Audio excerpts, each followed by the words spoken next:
വീണ്ടും ഒരു വിഷുക്കാലം കൂടി. ഐശ്വര്യത്തിന്റെയും സമാധാനത്തിന്റെയും പ്രതീക്ഷയുടെയും ഉത്സവം കൂടിയാണ് വിഷുക്കാലം. കേരളത്തിന്റെ കാർഷിക ഉത്സവം എന്നും വിഷുക്കാലം അറിയപ്പെടുന്നുണ്ട്. വിഷു എന്നാൽ തുല്യമായത് എന്നാണ് അർത്ഥം. അതായത് രാത്രിയും പകലും തുല്യമായ ദിവസം. മേടം 1 മേടവിഷുവും തുലാം 1 തുലാവിഷുവുമുണ്ട്. ഒരു രാശിയിൽ നിന്നും അടുത്ത രാശിയിലേക്ക് സൂര്യൻ പോകുന്നതിനെ സംക്രാന്തി എന്നും പറയും. സംക്രാന്തികളിലെ പ്രധാനമായത് മഹാവിഷു തന്നെയാണ്. ഓണം കഴിഞ്ഞാൽ മലയാളികളുടെ പ്രധാന ആഘോഷം കൂടിയാണ് വിഷു. മലയാള മാസം മേടം 1 വിഷു ആഘോഷിക്കുന്നത്. അടുത്ത ഒരു കൊല്ലത്തെക്കുറിച്ചാണ് വിഷുവിലൂടെ ജനങ്ങൾ ചിന്തിക്കുന്നത്. വിഷുവിന് ചെയ്യുന്ന നല്ല കാര്യങ്ങളുടെ ഫലങ്ങൾ അടുത്ത ഒരു കൊല്ലം വരെ നിലനിൽക്കുന്നു എന്നാണ് വിശ്വാസവും. കേരളത്തിൽ ശ്രീകൃഷ്ണന്റെ ആരാധനയുമായും വിഷുവിന് പ്രാധാന്യമുണ്ട്. വിഷുവിനെ സംബന്ധിച്ച് പ്രധാനമായി 2 ഐതിഹ്യങ്ങളാണ് നിലവിലുള്ളത്. ആദ്യത്തേത് നരകാസുരൻ ശ്രീകൃഷ്ണനാൽ വധിക്കപ്പെട്ട ദിവസമാണ് വിഷു എന്നതാണ്. രണ്ടാമത്തെ ഐതിഹ്യം രാവണനുമായി ബന്ധപ്പെട്ടുള്ളതാണ്. രാവണൻ ലങ്ക ഭരിച്ചിരുന്ന കാലത്ത് സൂര്യനെ നേരെ ഉദിക്കാൻ അനുവദിച്ചിരുന്നില്ല. ശ്രീരാമൻ രാവണനെ നിഗ്രഹിച്ചതിനു ശേഷമാണ് സൂര്യൻ നേരെ ഉദിച്ചു തുടങ്ങിയത്. അതിന്റെ ആഘോഷമായാണ് വിഷു എന്നതാണ് രണ്ടാമത്തെ ഐതിഹ്യം. വിഷുവിന് തലേ ദിവസം വീട് വൃത്തിയാക്കി ചപ്പുചവറുകൾ കത്തിക്കുന്നത് രാവണവധത്തിനു ശേഷം ലങ്കാദഹനത്തെ സൂചിപ്പിക്കുന്നു. വിഷുവിനെ കുറിച്ച് ചിന്തിക്കുമ്പോൾ ആദ്യം ഓർമ്മ വരുന്നത് പൂത്തുലിഞ്ഞു നിൽക്കുന്ന സ്വർണ്ണമണികൾ പോലുള്ള കണിക്കൊന്നയാണ്. കണിക്കൊന്നയെക്കുറിച്ചും ഐതിഹ്യം നിലവിലുണ്ട്. ഒരു ഗ്രാമത്തിൽ കണ്ണനെ തന്റെ കളിക്കൂട്ടുകാരനായി കണ്ടിരുന്ന ഒരു കുട്ടിയുണ്ടായിരുന്നു. അവന്റെ അമ്മ ഉണ്ണിക്കണ്ണന്റെ കഥകൾ പറഞ്ഞായിരുന്നു അവനെ ദിവസവും ഉറക്കിയിരുന്നത്. അമ്പാടിക്കണ്ണന്റെ ലീലകൾ കേട്ട് ക്രമേണ അവന്റെ മനസ്സിൽ ഒരു ആഗ്രഹം തോന്നി. ഉണ്ണിക്കണ്ണനെ ഒന്ന് നേരിട്ട് കാണണം. ഉണ്ണിക്കണ്ണന്റെ ബാലരൂപത്തിൽ കാണണമെന്ന ആഗ്രഹം അടങ്ങാനാവാതെ വന്നപ്പോൾ അവൻ ശ്രീകൃഷ്ണനെ പ്രാർത്ഥിക്കാൻ തുടങ്ങി.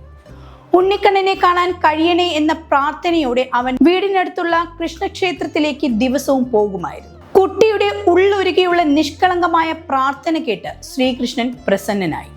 തുടർന്ന് അവന്റെ മുന്നിൽ ഉണ്ണിക്കണ്ണന്റെ രൂപത്തിൽ കൃഷ്ണൻ പ്രത്യക്ഷപ്പെട്ടു. എന്നിട്ട് ആ കുട്ടിയോട് എന്ത് വേണമെന്ന് ചോദിച്ചു. നിറമിഴിയോടെ ആ കുട്ടി മിണ്ടാതെ നിന്നപ്പോൾ കൃഷ്ണൻ അതേ ചോദ്യം വീണ്ടും ആവർത്തിച്ചു. ഒടുവിൽ അവൻ തുറന്നു പറഞ്ഞു തനിക്ക് കണ്ണനെ എന്നും കാണാൻ കഴിയണമെന്ന്. അവന്റെ നിഷ്കളങ്കമായ ഭക്തിയിൽ മനം നിറഞ്ഞ ഭഗവാൻ തന്റെ പൊന്നരഞ്ഞാണം മൂരി ആ കുഞ്ഞിന് കൊടുത്തു. അവനത് കൂട്ടുകാരെയൊക്കെ കാണിച്ചിട്ട് അത് കണ്ണൻ തന്നതാണെന്ന് പറഞ്ഞു. പക്ഷെ ആരും അവനെ വിശ്വസിക്കാൻ കൂട്ടാക്കിയില്ല. കൂടാതെ അവനെ അവർ കളിയാക്കുകയും ചെയ്തു. അടുത്ത ദിവസം പൂജാരി ശ്രീകോവിൽ തുറന്നപ്പോൾ ശ്രീകൃഷ്ണന്റെ വിഗ്രഹത്തിലെ പൊന്നരഞ്ഞാണം കാണാനില്ല. മോഷണം പോയെന്ന വാർത്ത എല്ലായിടത്തും പരന്നു. കുട്ടിയുടെ കയ്യിൽ പൊന്നരഞ്ഞാണം കണ്ട എല്ലാവരും ആ കുഞ്ഞ് അത് മോഷ്ടിച്ചതാണെന്ന് പറഞ്ഞു. എന്നാൽ ഇതറിഞ്ഞ അവന്റെ അമ്മയ്ക്ക് ഇത് താങ്ങാൻ കഴിഞ്ഞിരുന്നില്ല. സങ്കടവും അപമാനവും കൊണ്ട് തളർന്ന ആ അമ്മ അവനെ അടിക്കുകയും പിന്നീട് അവന് ഭഗവാൻ നൽകിയ പൊന്നരഞ്ഞാണം വലിച്ചെറിയുകയും ചെയ്തു. ആ പൊന്നരഞ്ഞാണം ചെന്ന് വീണത് ഒരു മരക്കൊമ്പിലായിരുന്നു. ആ മരക്കൊമ്പ് ഉടൻ തന്നെ മഞ്ഞപ്പൂക്കളെ കൊണ്ട് നിറഞ്ഞു. സ്വർണ്ണമണികൾ പോലുള്ള മഞ്ഞപ്പൂക്കൾ കൊണ്ട് വിരിഞ്ഞ് ശോഭനമായ ആ മരമാണ് പിന്നീട് കണിക്കൊന്ന മരമായി അറിയപ്പെട്ടതെന്നാണ് ഐതിഹ്യം. വിഷുവിന് കണിവയ്ക്കാൻ ഈ കണിക്കൊന്ന പൂക്കൾ നിർബന്ധം തന്നെയാണ്. വിഷുദിനത്തിൽ മറ്റൊരു പ്രാധാന്യം വിഷുക്കണിക്കാണ്. കുടുംബത്തിലെ മുതിർന്ന സ്ത്രീകളാണ് വിഷുക്കണി ഒരുക്കുന്നതും അത് കാണിക്കുവാനുമുള്ള ചുമതലയും. ഓട്ടുരുളിയിലാണ് വിഷുക്കണി ഒരുക്കുന്നത്.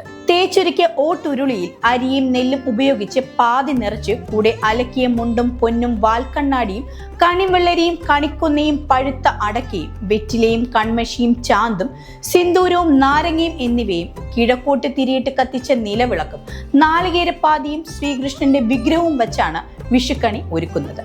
ഐശ്വര്യസമ്പൂർണമായ, അതായത് പ്രകാശവും ധനവും ഫലങ്ങളും ധാന്യങ്ങളും എല്ലാം ചേർന്ന വിഷുക്കണി കണ്ടുണരുമ്പോൾ പുതിയൊരു ജീവിത ചംക്രമണത്തിലേക്കുള്ള വികാസമാണത്രേ സംഭവിക്കുക. കണി കണ്ടതിനു ശേഷം ഗൃഹനാഥൻ അല്ലെങ്കിൽ ഗൃഹനാഥ കുടുംബ അംഗങ്ങൾക്ക് നൽകുന്ന സമ്മാനമാണ് വിഷു കൈനീട്ടം. ആദ്യകാലങ്ങളിൽ നൽകിയിരുന്നത് സ്വർണം, വെള്ളി എന്നിവയിൽ ഉണ്ടാക്കിയ നാണയങ്ങളായിരുന്നു. വർഷം മുഴുവനും സമ്പൽ സമൃദ്ധി, ഐശ്വര്യം എന്നിവ ഉണ്ടാകട്ടെ എന്ന് അനുഗ്രഹിച്ചുകൊണ്ടാണ് കൈനീട്ടം നൽകുന്നത്. പ്രായമായവർ, പ്രായത്തിൽ കുറഞ്ഞവർക്കാണ് സാധാരണ കൈനീട്ടം നൽകി വരുന്നത്. എങ്കിലും ചില സ്ഥലങ്ങളിൽ പ്രായം കുറഞ്ഞവർ മുതിർന്നവർക്കും കൈനീട്ടം നൽകുന്ന പതിവുണ്ട്. പ്രത്യേകിച്ച് വരുമാനവും തൊഴിലുമുള്ള ആളുകളാണ് ഇത്തരത്തിൽ കൈനീട്ടം നൽകി വരുന്നത്. വിഷുഫലം പറയുന്ന രീതി പണ്ടുകാലം മുതലേ പതിവുണ്ടായിരുന്നു. കണിയാന്മാർ വീടുകളിൽ വന്ന് വിഷുഫലം ഗണിച്ചു പറയുന്ന രീതിയാണിത്. അനുഗ്രഹങ്ങൾ നേടാൻ ക്ഷേത്രങ്ങൾ സന്ദർശിക്കുന്നതും ഈ ദിവസം പതിവാണ്. പടക്കം പൊട്ടിച്ചും പുതുവസ്ത്രങ്ങൾ വാങ്ങിയും സദ്യ ഒരുക്കിയുമാണ് കേരളീയർ വിഷുവിനെ വരവേൽക്കുന്നത്. ഐശ്വര്യത്തിന്റെയും സാഹോദര്യത്തിന്റെയും കൂടിച്ചേരലുകളുടെയും ഒരു ദിനം കൂടിയാകട്ടെ വിഷു. എല്ലാവർക്കും വിഷു ആശംസകൾ.